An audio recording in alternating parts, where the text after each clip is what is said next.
Hello students, आज की हमारी डिक्टेशन 120 की स्पीड से 6 मिनट की डिक्टेशन है।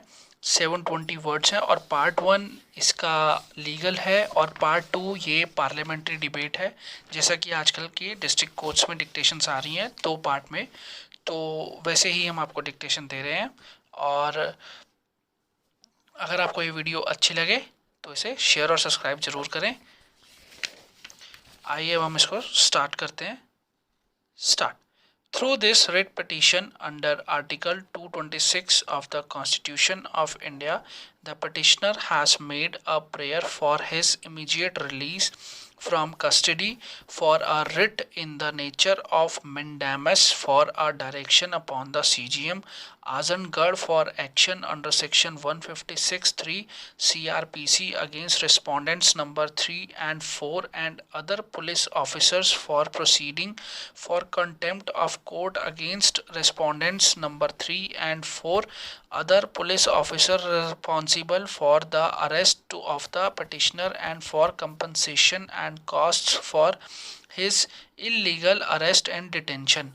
It is not disputed that the applicant was released on bail in relation to the criminal case for which he was allegedly arrested, and as such, the prayer for the immediate release is not to be considered in this application.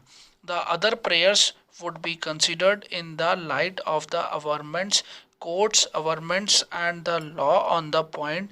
The petitioner described himself as an advocate in the very description of the parties and stated that he was a peace loving, abiding citizen and was never prosecuted and convicted and or punished.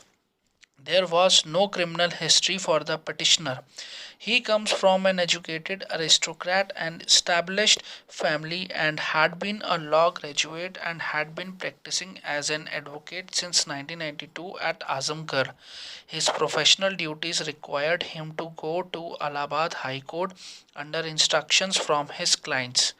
One of his such clients was one Pankaj Pandey, who was an under trial prisoner at Azamgarh district jail.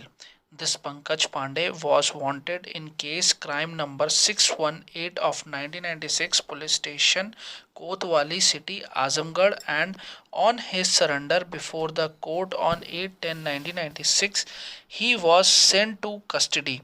He was arrested, released on bail on 25/10/1996 and was actually released from the jail at about 7 p.m. The surrender application of Pankaj Pandey was drafted and submitted by the present petitioner. Respondent number 4, Shri Raj Narayan Singh, had been the station officer at Mubarakpur on 9/10/1996, and a case crime number 291 of 1996 under section 392 IPC was registered in his police station. The incident alleged therein had taken place at 9:30 p.m. The FIR did not name Pankaj Pandey, but Raj Narayan Singh was manipulated to show the Pankaj Pandey as an accused in that case. In the course of investigation, although Pankaj Pandey was in custody since 8/10/1996, Pankaj Pandey was similarly shown involved in two other cases which took place during his stay in custody. This Raj Narayan Singh was transferred to Sridhari on 30/10/1996. Here also case crime number 507 of 1996 under section 392 IPC was registered against unknown accused persons for an incident allegedly taking place on 25/10/1996 at 9 a.m. In this case also Pankaj Pandey was shown as an accused during investigation. On the basis of these cases, a proceeding under the UP Gangsters and Anti-Social Activities Prevention Act was initiated against Pankaj Pandey. The petitioner, as a counsel of Pankaj Pandey, made an application to the court to the effect that Pankaj Pandey may not be committed in case crime number 507 of 1996, as on the alleged date of the incident of that case he was already in custody. This application moved by the petitioner had engraved the respondent number 4 against the petitioner, and there was hot exchange of words them over this issue. A direction was given by the court on 10/12/1996 asking the respondents therein to file counter affidavit. The station officer Sridhari was also made a respondent in that writ petition, as the petitioner in his professional capacity had been helping Pankaj Pandey. Respondents number 3 and 4, Shri Anant Dev Tiwari and Shri Raj Narayan Singh, took ill of it and were prejudiced against the petitioner. The petitioner further stated with the aforesaid background that on 8/10/1996 he had gone to his relations in Vijay village, Thangpur police station, Sridhari, about 2 kilometers away from Azamgarh. This arrest was made without any warrant or authority and was promoted by personal grudge and vengeance, although the petitioner had not committed any criminal act nor was wanted in connection with any criminal case. The petitioner insisted to know the reason of his arrest and the details of the case, if any, for which he was being arrested, but he was not told anything except that everything would be told to him at the police station and he would taste the result of working of for Pankaj Pandey. आइए students, अब हम part second की ओर चलते हैं। और अगर आपको हमारी ये वीडियो अच्छी लगी हो तो उसे लाइक ज़रूर करें, और हमारे चैनल को अभी तक सब्सक्राइब ना किया हो तो उसे सब्सक्राइब ज़रूर कर लें। चलिए अब हम सेकंड डिक्टेशन स्टार्ट करते हैं। Start. Sir, I would like to speak about the corporate social responsibility fund utilization. CSR is said to increase reputation of a company's brand among its customers and society.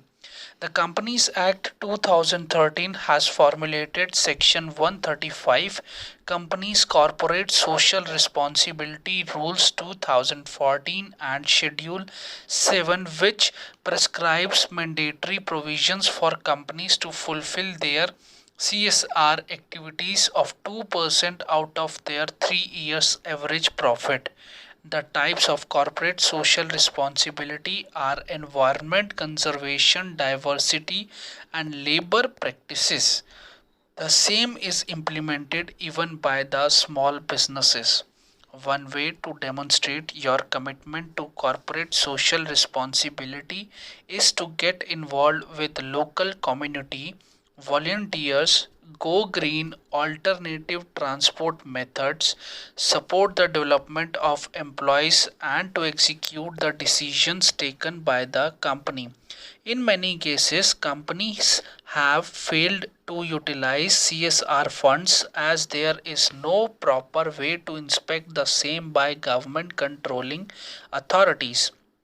Companies have practiced to evade CSR funds by not showing profits, or maybe they will implement with their company premises or whatsoever. Due to this, there is no significant development in the area in which the company is located. They have to look after the environment, infrastructure, education, and providing basic facilities in their local areas. But they were not doing this, and they simply sponsor sports event or sponsor some other events and publish the same in their annual report. This has to completely stopped. A new set of guidelines has to be implemented so that the people of local area get employment opportunities and development of environment, and also to provide basic facilities only. A proper checking mechanism has to be set up under the chairmanship of honorable members of parliament representing Lok Sabha. Honorable members can review their CSR implementation along with MP lads. This will help the local people and local government to converge the additional funds available with the CSR. The CSR funds automatically can be assessed locally. The CSR funds must be utilized locally so that the local people get benefit out of everything. Like this, many new modifications of rules are to be implemented, and the companies should be accountable to district administration or honorable member of parliament. Shri Hirakund Dam at Sambalpur in the state of Odisha was built in 1957, the first multi-purpose river valley project and the longest man-made dam in the world was on river Mahanadi. Though this project has been completed 63 years back, the rehabilitation and compensation to the families whose lands were submerged in this project have not yet been settled till date. I would like to draw the attention of the chair to instruct the government to settle the compensation and rehabilitation process at the earliest and kindly tell the government to make an extra allocation of additional funds for improvement of the dam. Honorable Speaker, Sir, I extend my heartfelt thanks to you for looking after us not only during this session but also for last 6 months. You have personally contacted many of us and have been taking care of us. I will be drawing the attention of this House through you to the issue relating to the wage rate of unskilled labor under MG Narega's, which has been increased from 196 to 207. I thank the Prime Minister and the government for it, but the minimum wage rate in Odisha as per the state government notification is rupees 303.40 because of the intervention of our Chief Minister Shri Naveen Patnaik from 1st April 2020. The lower wage rate under MG Narega's is rendering under MG Narega's less attractive. What has happened in between during last 6 months of COVID-19 is that MG Narega's has come as a boon. In many districts within September, the mandates have already reached 75 to 80 days, as 100 days is the maximum 1J job card holder can work for in a year. There is a need to increase it to at least 200 days, as there are 6 more months in this financial year. Also, there should be enhancement of the wage rate to the commensurate with the minimum unskilled wage rate notified by the state government of Odisha. The current attitude towards the use of CSR funds needs to be changed. Current practices are against the spirit of CSR. A new set of guidelines need to be implemented as so to ensure that the local community get basic facilities and better environment through CSR projects.